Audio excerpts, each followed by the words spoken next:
बहुत ही परमानंदमय प्रभु का नाम का स्मरण चल रहा है और बीच में मुझे बोलने का आदेश मिला है। मैं समझता हूँ खीर खाते हुए कंकर आ जाए ऐसी अनुभूति आपको हो रही होगी, और क्षमा करना, कंकर ही सही, हम उसको शंकर मानकर स्वीकार कर लेते हैं। ये जो आयोजन है अपने आप में अनूठा, अद्भुत, क्योंकि सुंदरकांड तो होता है, हनुमान चालीसा भी होते हैं, लेकिन किस आयोजन में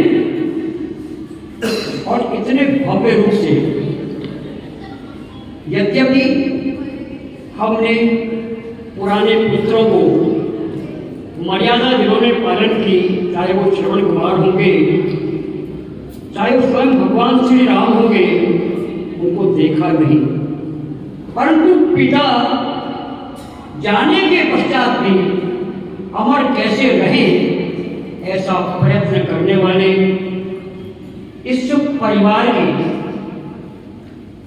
जिनके नाम पर ये आयोजन हो रहा है, माननीय ओम प्रकाश जी, और पुत्र करा रहे हैं, एक नहीं अनेक कार्यक्रम। ये उस लड़ी की एक कड़ी है। मैं कहना जो चाहता हूं, भगवान परमपिता परमेश्वर जितने भी चित्र यहाँ लगे हैं देव देवताओं के, जितने भी नाम स्मरण हुए सुंदरकांड में, उन सबको विनती करता हूँ ऐसे परिवार पर आप कृपा करें, उनको आशीर्वाद प्रदान करें, और क्या इनकी कामना है, क्या इनकी कल्पना है, उसको पूर्ण करने के लिए भरपूर आशीर्वाद दें। तथा मैं सुंदरकांड जहाँ होता है जाने का प्रयत्न करता हूँ। आज मुझे बैठने के बाद पैर भी बदलने की आवश्यकता न लगी, और ऐसा लगा कि मानो साक्षात हनुमान जी यहाँ आकर बैठ गए हैं। और जिस तरह का सुंदरकांड कोकिल वाणी में समुद्र यहाँ हुआ, मैं समझता हूँ आप लोगों का अनुभव अपना होगा, मेरा अनुभव अपना है। अर्थात जहाँ मन से कराया जाता है, अर्थात जहाँ भावना से कोई काम कराया जाता है, उसका यही परिणाम होता है, सुपरिणाम होता है। तो मैं करने वालों को भी, कराने वालों को भी और श्रोताओं को भी अपनी भावना के अनुसार आभार व्यक्त करता हूँ। आपने धैर्यपूर्वक किया, आपने धैर्यपूर्वक कराया, और आपने धैर्यपूर्वक सुना। अंतिम बात यह है, ऐसे आयोजनों के द्वारा जैसे राम को लाए हैं, हम उनको लाएंगे, इसका सीधा प्रभाव कहाँ जाता है?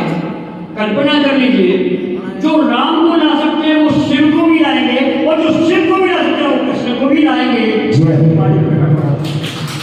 अर्थात आयोजन भले माननीय ओम प्रकाश जी की स्मृति में होगा, आयोजन का रूप भले सुंदरकांड होगा, लेकिन हमारे मन से जो भाव प्रकट हो रहा है वो ये हो रहा है कि सनातन शक्ति जाग गई है।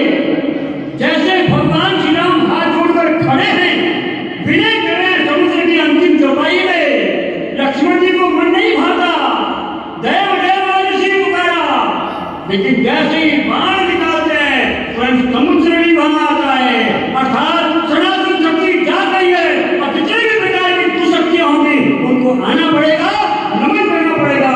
और इस माध्यम से जो कराया गया आज कार्यक्रम ओम प्रकाश जी के परिवारजनों के द्वारा, एक का नाम लेकर सभी को, रिश्तेदारों को भी नमन वंदन करता हूँ कि इसी प्रकार के आयोजन हम सब इनसे प्रेरणा लेकर अपने घरों पर, जरूर नहीं है ताकि स्मृति में कराया जाए, जरूर नहीं है कि माँ की स्मृति में कराया जाए, लेकिन कराएंगे तो ये मंत्र बोलते हैं, पितृदेव भव, मातृदेव भव, गुरुदेव भव, पितृचरण कमले भ्यो नमः, ऐसा बोलते हैं, अपने पूर्वजों का नाम लो। तो सबको यहाँ आने का, सुनने का आनंद मिलता है। और मैं देखा था कोई व्यवधान किसी परिवारजन का बीच में नहीं है, अन्यथा यहाँ होता है बीच में कोई इधर जाता है, कोई उधर जाता है, कोई ये करता है, तो सब प्रकार से आज का मैं कोई विद्वान नहीं हूँ, ज्योतिषी नहीं हूँ, ज्ञाता नहीं हूँ, लेकिन मैं अनुभूति कर रहा हूँ। आज का सुंदरकांड अति सुंदर रहा और ओम प्रकाश जी की स्मृति हमारे अंदर जा गई है। और जो ये कामना लेकर चले हैं कि 12 में कोई भी इस प्रकार का असहाय, गरीब या निर्बल, जिसमें बल ना हो, उनको सहायता देने का काम जो समिति के माध्यम से हो रहा है और जो समिति में जुड़े हैं, मैं कहता हूँ 100 गुनी शक्ति के साथ जुड़िए। 12 आगे बढ़ना चाहता है, 12 राष्ट्र का केंद्र बनना चाहता है, 12 में पहली बार अखाड़े में बंकर डालने में सबने संकल्प लिया है वो राम सेवक बने थे, हम कृष्ण सेवक बनेंगे, सारे हनुमान बन के खड़ जाएंगे। मेरी बहुत बहुत शुभकामनाएं। आप भी मन में विचार करिए, परिवार को भी, सभी को भी पुनः शुभकामनाएं। बहुत बहुत आभार और इसी प्रकार के आयोजन आप लोग करते रहे। बहुत बहुत धन्यवाद। जय जय श्री राम। जय बहुत बहुत जय हमारे आदरणीय